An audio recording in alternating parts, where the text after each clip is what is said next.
Nous ne savons pas dans quelle mesure le jeune homme de l'Évangile, Matthieu 19, 21, a compris le contenu profond et exigeant de la première réponse donnée par Jésus. Si tu veux entrer dans la vie, observe les commandements.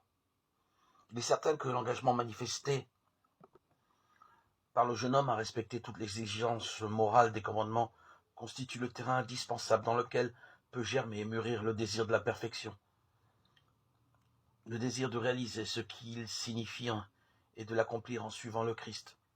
Le dialogue entre Jésus et le jeune homme nous aide à saisir les conditions de la croissance morale de l'homme appelé à la perfection. Le jeune homme qui a observé tous les commandements se montre incapable de faire par ses seules forces le pas suivant. Pour le faire, il faut une liberté humaine mûre, si tu veux, et le don divin de la grâce. Viens, suis-moi.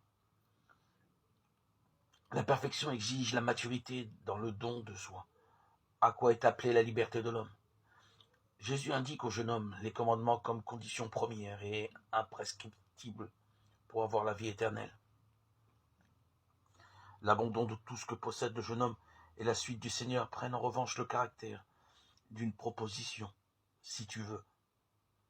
La parole de Jésus révèle la dynamique particulière de la croissance de la liberté vers sa maturité, et en même temps manifeste le rapport fondamental de la liberté avec la loi divine.